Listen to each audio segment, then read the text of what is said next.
Hey guys, what's going on? It's FSI Expedite. My name is Brian Finnegan. It's front seat information all about expediting. All the tips and tricks and things I run into, I upload videos here to have you guys know a way to prevent it or go about it. I feel like sharing information within this field over the road with everybody. The more information we know, the more close and more profitable and smooth and professional we can be. So I am on my way down from Minnesota down to Chicago area, not the city, but Illinois. And I wanted to kind of get on here and touch base to make sure there are some things that are in your mind when you're out here on the road trying to be as profitable as you can. So being profitable to your expectation, that's what this video is about right now. And I want to kind of go over, you know, everyone's like the top 2, the top 5. I'm just going to go over a few things that I think are very important when you're running freight or thinking about running freight. Right off the bat, I want to just go ahead and tell you that if you're not into this business yet and your mindset is, I'm going to leave my job and I'm going to buy a van and just make a lot of money, stop thinking that. Stop thinking that right now. This is a job just like every other job. You got to, you know, wake up early, you got to be on time. There's just things that, it's just a regular, normal job. So you're not escaping anything except maybe now you're working for yourself and things of that nature. But how, when doing this, can you be most, in my opinion, be the most profitable to yourself, to your van? How can your van be most profitable to you? And how could you bring home, in my opinion, the most money out of your trips to back home to you and or your family? This is an opinion video, so I know people are going to fish or troll. That's fine. I find these 5 things to be very helpful. There's many other reasons. There's many other ways. Everybody is different. Everybody has their own expectation. That's why that word is what it is. Be profitable to your expectation. The first thing I want to talk about is, number 1, to me. You can't do anything without doing this. You have to know your expediting vehicle. You have to know the tires. You have to know the dims. You have to know the weight. You have to know how much it's going to take to fill your tank, how many miles you get to the tank. You have to know everything there is to know about your vehicle, because all of that information is going to make you be able to be profitable when you're bidding or getting loads or carrying the loads. So without knowing your vehicle 100%, you're not going to be able to do the number 2 thing I want to talk about accurately. When you first get a van, don't just jump in and hit the road and be like, I'm an expediter now. Take a week, take 3 days, whatever. Drive it around, go get gas, drive to the grocery store. Get to know your vehicle. See if there's anything that needs to be done right away before you go ahead and get on the road. Because, you don't want to go ahead and be like, I'm going to quit my job, I'm going to get a van. Then you're going to get a van and just go on your first load after you get settled up with the company. And then now you realize that, you know, your door hinge is rusted and needs to be fixed, or your axle or your brakes or whatever. Make sure you know your vehicle and you set it up properly for you to go out on the road. Things will happen in the future, regular maintenance, regular unexpected expenses, I get it. But make sure you know your vehicle before you go out on the road. Know what your vehicle can do for you and know what you can do for your vehicle. It is most important. So number 2 is going to be, don't be a happy bidder. And what I mean by that is, do not bid on every single load that your broker or brokers send you. Do not be that guy that bids. Most of the time with brokers, you can't bid on more than 1 at a time unless it's okay with them anyways. That varies from company to company. I get it. Do not bid on every single load.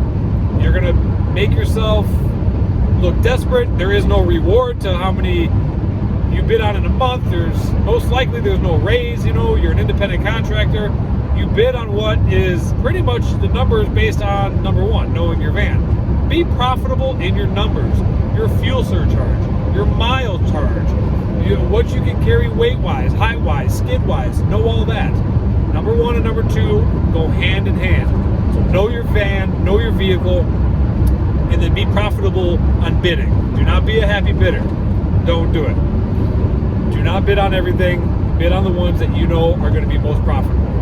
Number three, know, or actually have just a general census on freight areas. Know where you're going. Pre-plan your trips and navigate your routes so you're going to be going to good freight areas. If you're going from a bad freight area to a good one, or a good one to a bad one, whatever the case is. A lot of the time, some companies will pay more for you to do this per mile, or maybe reimburse you for something else, or just give you an incentive because you're going to a bad freight area. So make sure you ask about that. Know the freight areas. Ask your broker, ask your carrier, ask who you're running for. Hey, I'm going to a dead zone. I may sit. If I sit, am I going to be getting paid? I'll take this load, but so make sure you know the load area. Make sure you know your pickup area. Make sure you know the consignee area. Make sure you get a general census of freight around the United States. You can pretty much go to Google or watch YouTube videos and you can see a color-coded chart. Make sure it's updated, and it'll show you kind of the flow of freight for the most parts. But like I said, make sure that you can ask and see if you'll get paid for delivering something. Maybe nobody else will deliver, but you will, but you want $50 extra to do it. You might get it. So know the good freight areas. Also know the bad ones too. Number four, to me, this is a broker-based rule. It might not apply to your contract or your regulations or whatever, so check first. But as soon as you get a load from dispatch, sometimes dispatch doesn't know updated holiday hours or pandemic hours or whatever, receiving hours. So as soon as I get my load information and I hit confirm, I go ahead and I got the load. I go ahead and contact the shipper and I contact the consignee and I say, hey, my name is Brian. I am with so-and-so. I am delivering to you or picking up, tomorrow, 1500, all the stupid tiny little information. Hopefully that segues them to say, oh, we just updated our hours. Actually, if you can make it sooner, then come on in. Great. Awesome. I'll see you. I'm on my way right now. Then you can go ahead and contact your dispatch and say, hey, their updated holiday hours or their updated summer hours or whatever are this. So that way other drivers know, and then they can change it in the system. Because the sooner you can get loaded, the sooner you can get unloaded. And the sooner you can get unloaded means the sooner you can get loaded. It goes back and forth. So don't be afraid. If you're allowed to, contact your shipper, contact your consignee. And hopefully they segue into saying, oh yeah, you can come sooner. If not, oh well, but it's worth a try. Any chance you can to squeeze in to get offloaded or loaded earlier, the better. You want to get your load and you want to deliver it as soon as you can. Regardless of what dispatch says, you might call them and they'll say, yeah, see you tomorrow at 8. That's fine. You just have to do it. But always try to call, contact. Always go in with checking in. Don't ever call to see if you can come in early. Just check in and see if they segue into it. The number 5 reason, these are not in any particular order. These are just 5 important reasons. Number 5 to me is overall just kind of know a healthy lifestyle on the road, because the way you live on the road is going to dictate your mind, your mentality, your mindset, your motivation, your energy, all of that. If you're out here slamming 3 Monsters and eating a Snickers bar and having a cheeseburger every meal you can, that's going to take a toll on your body, on your sleep. So make sure your physical activity stays up par out here. Make sure you're doing everything you can after a 12-hour drive to kind of get out, move around, do some stretches, park and lock the van and go walk around. I've done that many times. And just kind of keep a clear, positive mindset. Call your family, go on Facebook while you're walking, count your steps, do some laps, do whatever. So your overall positive energy, mindset, and body control is going to reflect as well your motivation to be out on the road.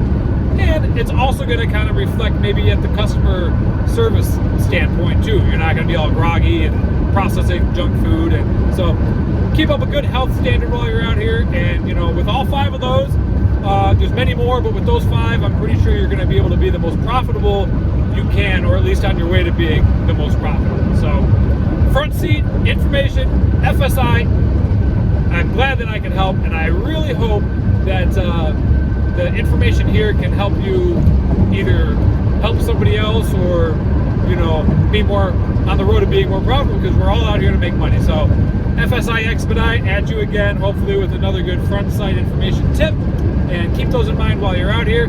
Best of luck, drive safe. I'm going to keep descending down from Minnesota into Illinois. Talk to you guys later. Have a wonderful, fantastic weekend, and we'll catch you right here next time on FSI Expedite. Thanks guys, bye.